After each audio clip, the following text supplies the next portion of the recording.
बात सिर्फ joggers park की नहीं है, बात उन 213 पेड़ों की है जो इस पूरे शहर को ऑक्सीजन देने का काम करते हैं। So do not disturb DND। Trust me, this MLA is a very dangerous man. मर जाएगा वो। I mean, बिना ऑक्सीजन के। जाकर MLA को समझाओ प्रकृति और पेड़ हमारे लिए कितने मायने रखते हैं। उसका भेजा थोड़ा स्लो चलता है, तुम पूरा दम लगा लो, लेकिन वो पार्क तुम्हारा कभी नहीं होगा। See ya।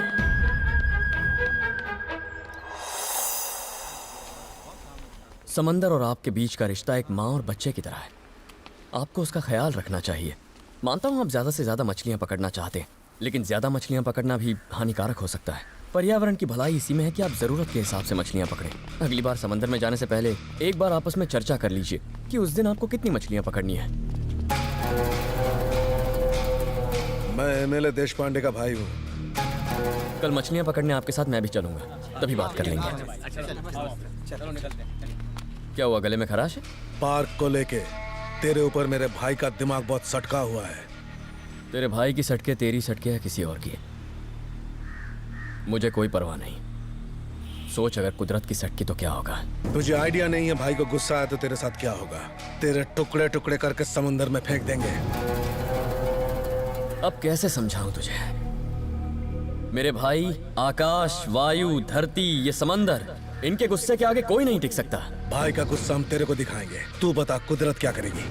हो जाए मुकाबला, जो जीता पार्क उसका। बोल क्या बोलता है? नहीं मानेगा। पर तुझे पूरा सीन दिखाने से पहले मैं छोटा सा सैंपल दिखाना चाहता हूं। आई प्रॉमिस, ये बस एक छोटा सा सैंपल होगा।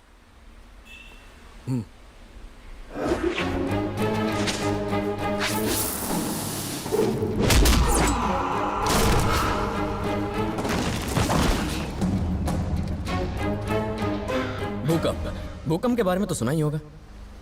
ये कुदरत का ही एक हिस्सा होता है। ये मेरा सैंपल था। अब पूरा सीन देखोगे?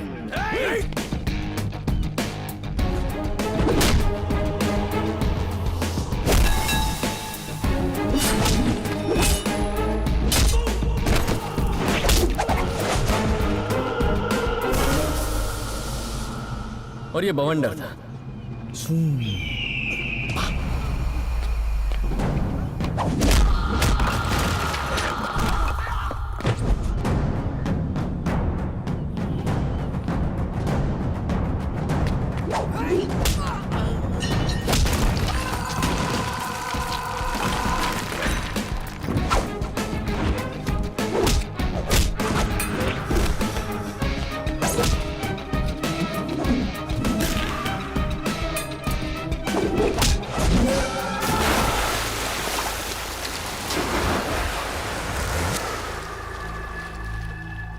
एक और खतरनाक चीज है, सुनामी। लहरें ऊपर उठती जाती हैं। चल एक कोशिश करते हैं तुझे ऊपर उठाने की।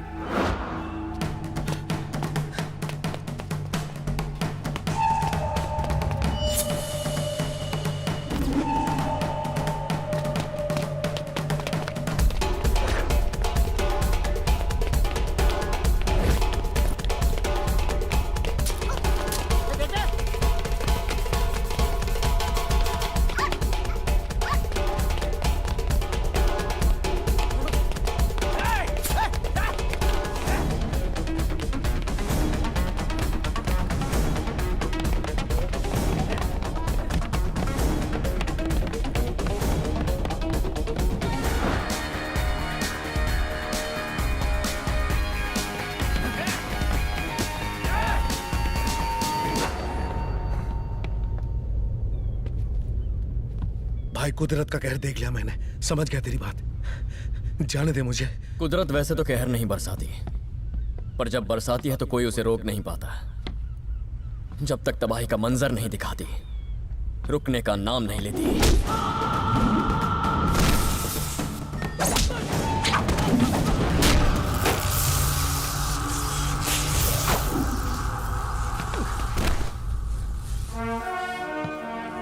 मैं भाई को जाके बता दूंगा कि तुमसे उलझने का नतीजा क्या होता है।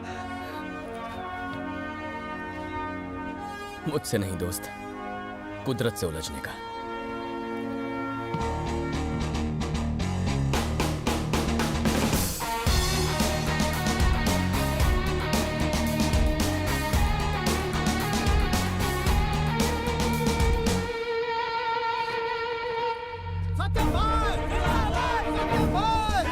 सत्यम भाई आप ठीक तो है ना? ठीक तो है ना?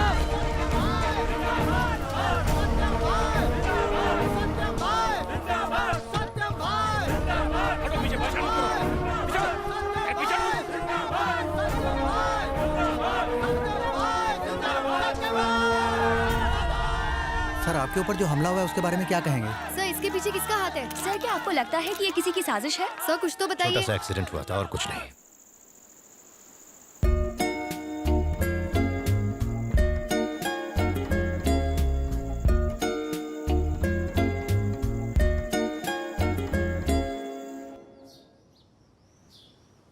दिया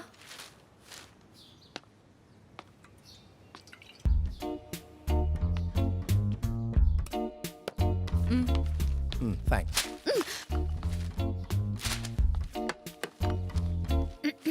तुम्हारे लिए एक रिश्ता आया है दिया।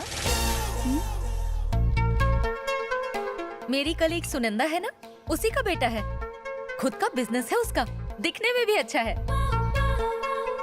और अच्छी बात तो ये है कि वो भी तुम्हारी तरह नेचर का दीवाना है आनंद।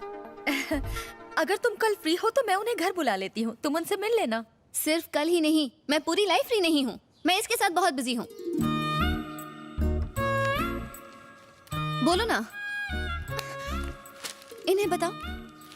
तुम अगर प्लांट लगाओगे तो मैंने कहा था कि उन्हें पाल पोस के बड़ा करने की जिम्मेदारी मेरी होगी। कहा था कि नहीं?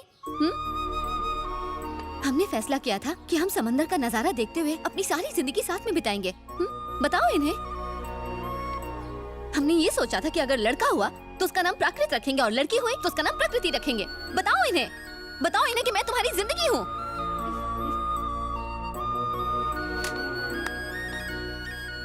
जितना प्यार मैं पेड़ों से करता हूं, उतना ही प्यार दिया से भी करता हूं। तुमने कहा था कि मैं पेड़ों से भी खास हूँ। तुम मेरे लिए सबसे खास हो। हेलो हेलो सुरेश जी, मैं आनंद के कॉलेज का प्रिंसिपल बोल रहा हूँ। बोलिए सर। हाल ही में पार्क के मामले में आनंद ने एमएलए को धमकाया था। हमारे आनंद ने? जी हाँ, इतना ही नहीं, उसने एमएलए के आदमियों को मारा भी। हे भगवान। इस झगड़े की वजह से एमएलए को पार्टी से निकाल दिया गया है और अब वो आनंद से बहुत नाराज है। एमएलए की पावर चली गई है और वो ये बात भूलेगा नहीं। वो इस बात का बदला जरूर लेगा। मेरी मानिए तो बेहतर होगा अगर आप आनंद को कहीं दूर भेज दें। क्या हुआ सुरेश? किसका फोन था? वो आनंद के कॉलेज के प्रिंसिपल का फोन था। उसने कुछ लोगों से मारपीट कर ली है।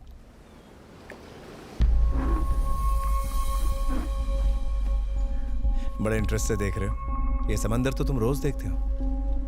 हाँ, पर ये रोज नया लगता है। तुम्हारी तरह। पिताजी की तबीयत पहले के मुकाबले अब बेहतर है। ही इज ओके ना। तुम्हें वो रिसर्च के लिए बाहर जाना था ना? Why don't you go now? अब ऐसा कुछ अर्जेंट नहीं है अंकल। बेटा तुम्हें जाना है तो तुम जा सकते हो। आज या कल का प्रोग्राम बना लो। टिकट्स बुक करके मैं तुम्हें बताता हूँ।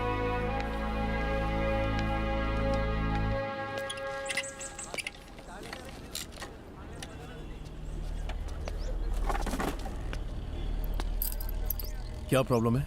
स्कूटर में प्रॉब्लम नहीं है, कुछ और प्रॉब्लम है। दरअसल मुझे सत्यम जी से मिलना है। फिलहाल वो किसी से नहीं मिल रहे। सर बहुत अर्जेंट काम है। मैंने कहा ना वो किसी से नहीं मिलना चाहते। उन्होंने अब वैसे काम करना छोड़ दिया है। जनता गराज अब सिर्फ गाड़ियों की मरम्मत करती है। अब जाइए यहाँ से। सर प्लीज सर, सिर्फ एक बार उनसे मिलवा दीजिए प्लीज। सुनो, आज से ये रोना धोना पुलिस के सामने करना। जनता गराज के पास आने की जरूरत नहीं। चलो निकलो निकलो यहाँ से।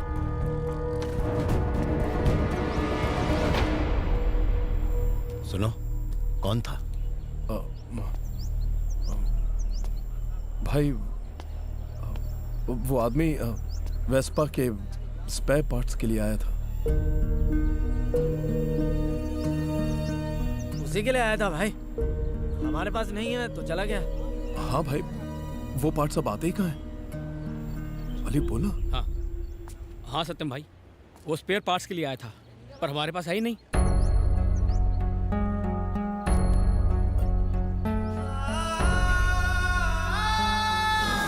भाई भाई भाई भाई भाई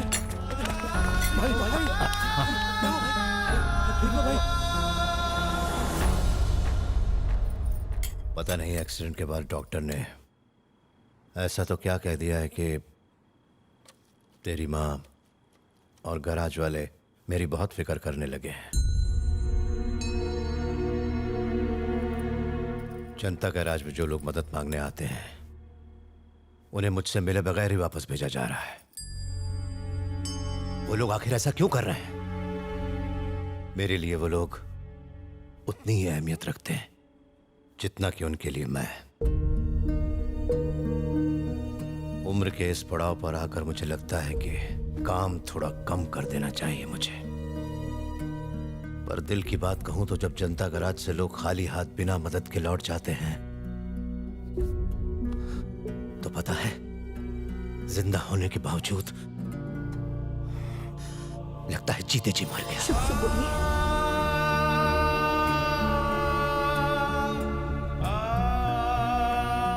अब वक्त आ गया है कि तू इस जनता गैराज की जिम्मेदारियां अपने कंधों पर ले ले।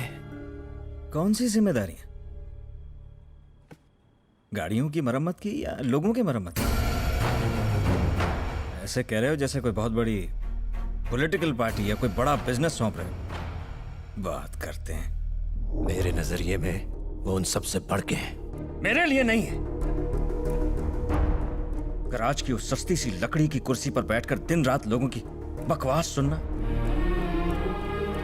और गाड़ियों को ठीक करके कमाई गई उस चिल्लर को गिनना, मेरे सपने बड़े हैं। मैं कुछ और करना चाहता हूं, बड़ा करना चाहता हूं। राघव, राघव, तुम लोग खाओ।